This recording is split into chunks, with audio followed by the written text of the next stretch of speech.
Hi everyone, JT here, and welcome to the last list of list season 2022. It is time for my top 10 worst movies of 2022. Yesterday I did my best list, and today we're doing the worst. And yeah, there were some bad movies that came out this year. I mean, every year is going to have bad stinker movies. I'm just not going to deny it. And trust me, 2022 had some bad movies. Now, the same rules apply like on my best list. Here on my worst list. One, I didn't see all of these movies or a majority of these movies on my list. And I definitely did not see a lot of bad ones this year. Trust me. If there was a bad movie, I was like, I already have a lot on my plate.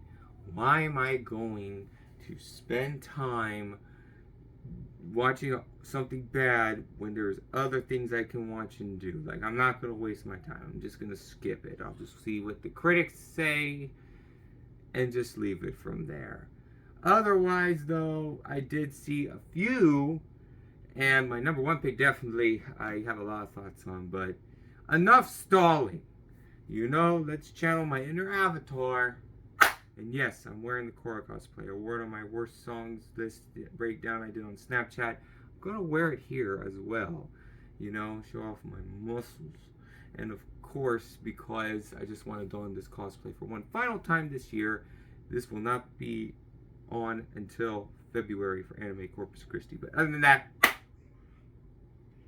let's review some bad movies.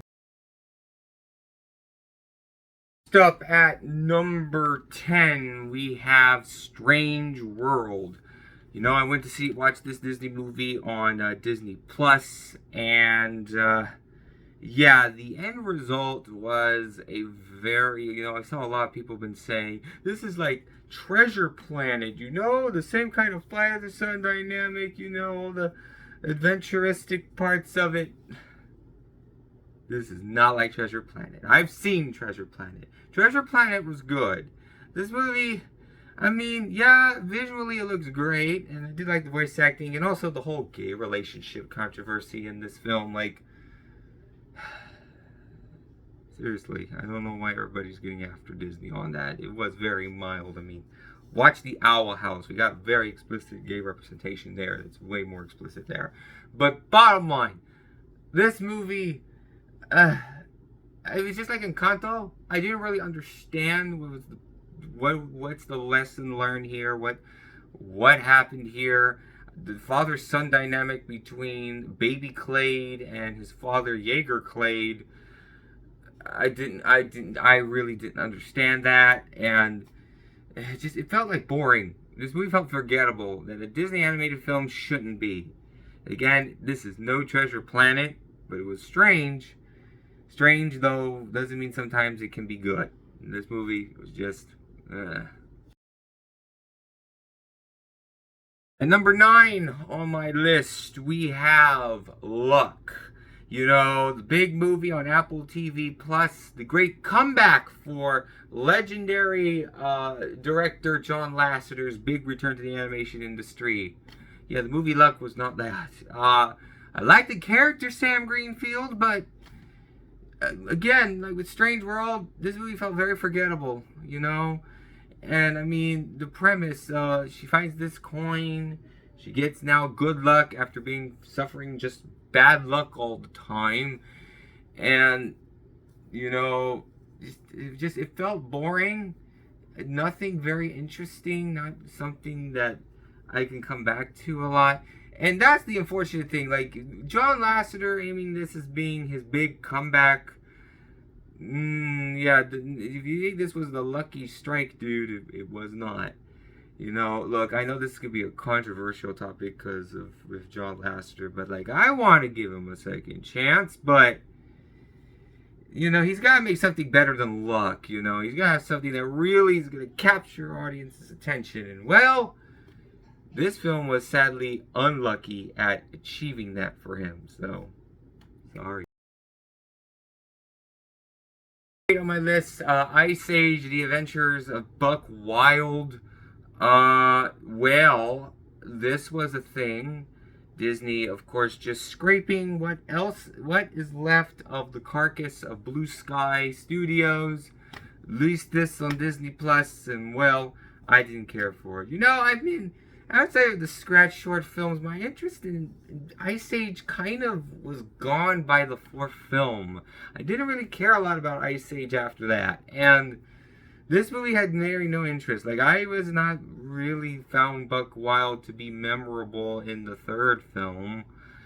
Why did he get his own little feature film? And I just didn't care. I did not care at all. And it's sad. Like, the scenario here is that this is finally the last thing that's ever going to be coming out from the world of Blue Sky Studios. And, well, it's unfortunate that this is the unfortunate release, because I'm not remembering this movie. I didn't remember it at all. I can remember it in 3, 2, 1. Number 7 on my list, Firestarter 2022. The next few entries here are horror movies, and I'm not a big horror movie fanatic, but I can tell you much. These were not well-received horror movies, Firestarter in particular. I don't know who asked for a Firestarter remake. Reportedly from fans of the Stephen King novel, nobody wanted this, and it was also very bad in their eyes. And I can tell you, as a person who's never read the book or watched the original classic with young Drew Barrymore, yeah, it was bad. I could tell it was bad because it was also released on Peacock the same day as release, which is kind of reason I'm really struggling why NBC Universal is still doing that. But there's a good reason why. I imagine why they applied it to this film, because it was bad. And can we stop with these? And speaking of also shameful remakes of classic horror movies, number 6, Texas Chainsaw Massacre. I think it's safe to say Texas Chainsaw Massacre shouldn't be a franchise. It just shouldn't be a franchise. I mean, again, I never watched the original film, but even then, why would you continue to do a cult classic and make it into such a franchise that no one asked for this? I mean, it was just shoehorned on Netflix, so I don't really understand it at all. All I'll say is, it's a bad sign. And Jeremy Jahns pointed out he was rooting more for Leatherface to murder all the kids, the teens in that film.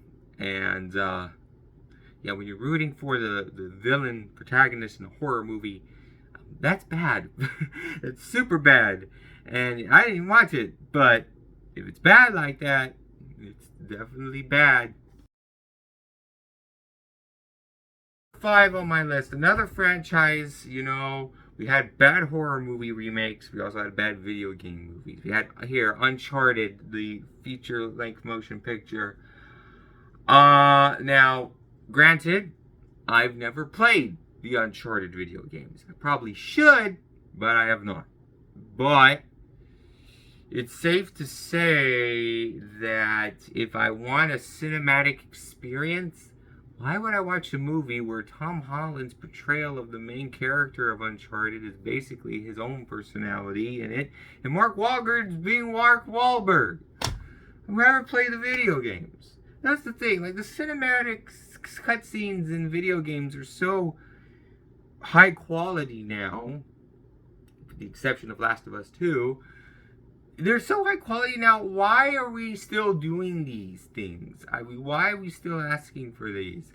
I don't know. All I'll say is I'll just play Uncharted. I highly doubt I will, but I might as well play the games than watch the movie based off the game. Okay, number 4. It's the movie that was a flop, that was memed to death. This year was the year of Morbius memes. Yeah, number 4 on my list is Morbius. I think we've kind of solidified Jared Leto can't play supervillains, and from Jeremy Jahns' perspective and what I've heard, if this was from the studio that made Venom, there'd be carnage. Yeah, Yeah, it seems that Sony's going back to making bad comic book adaptation films. I mean, I've heard some people give Morbius positive feedback, but the performance in the film and the hilarious memes alone is evidence enough to me that this movie was bad, and I'm not even gonna dare watch it. I mean, Jared Leto is playing Morbius. Why? We've already learned after Suicide Squad, like, we didn't bear him as Joker. You think I'm gonna bear him playing a Marvel character? No. Yeah. Morbius was bad. But it wasn't as bad as my next entries in my list. Number 3 on my list, alongside being the year of Morbius memes, as I said in my best movies list, this was also the year of Pinocchio. We got like 3 Pinocchio movies. We had Guillermo del Toro's Pinocchio, which was my second favorite movie of 2022, best movie of this year, because that movie is just a freaking masterpiece. Then you had the Disney live-action remake, which was slightly good than most Disney live-action remakes, but again, it's a Disney live-action remake. I'll just watch the original 1940s classic. But then you got Pinocchio, A True Story, I think it's called, from Russia, with the English voice talent of Pauly Shore. Oh my gosh. I didn't watch this movie. I just watched Saber Sparks' review. I watched the trailer. I've watched just the clips and Pauly Shore's performance. Oh my god. I don't know what was the scenario in the recording booth. Usually when they do dubs, there's like a monitor where you can like study the mouth flaps, and I really want to know what was going through Pauly Shore's mind. It just seems to me either they did not have that technology there, or he just saw the final product and was like, this movie's crap. Ah, well, you know what? I'm not going to bother time making effort. I'm just going to be my goofy self.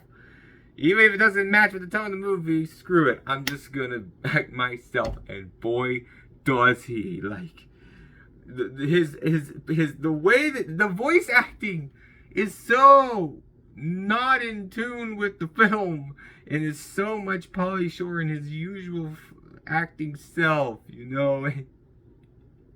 It's hilarious, but I don't blame him. Like, this movie, animation-wise, the animation is garbage from what I've seen. Most of the money was put into the female protagonist character in this film's hair, some people say, and even then, the color of blue they put on her was awful. But that alone, added with just the off-the-wall performance by Pauly Shore. Oh my god, like, it's a very hilarious laugh. I might watch it maybe just for fun, but it was bad, you know, and really was kind of the bottom totem pole in the try-release effecta that happened this year of Pinocchio films. So, I mean, yeah, that's why I put it at number 3. Which, the campiness and the badness of it all. Number 2, Rob Zombie's The Munsters. I watched this movie. I did watch it. I watched it on Netflix on my phone when I was like walking around my university campus waiting for the fitness center to open early in the morning. And I'm like, well, I'll watch this movie. Is it as bad as it is? It is. Like, I get this is kind of like... Now, I'm not a Rob Zombie fan. I've never watched his very gory R-rated horror flicks. I've never listened to his music either. But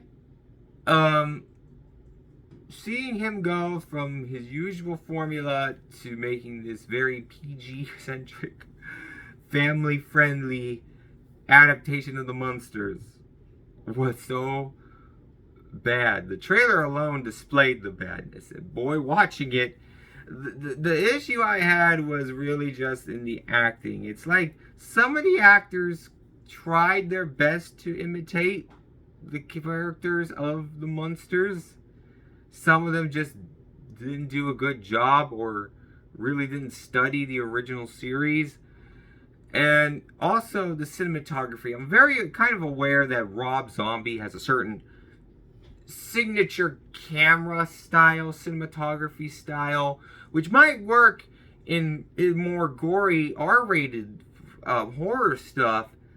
For something like this, it felt very overstimulating, very overwhelming, some parts kind of nauseating, really.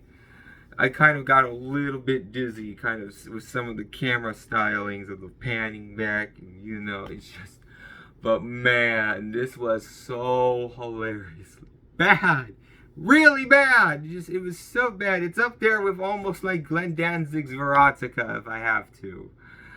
But now we've come to this. Now it is time for my number one pick. We've kind of now gotten a little comedy because now it's time for my tough part. Ladies and gentlemen, my pick for the number one worst movie of 2022.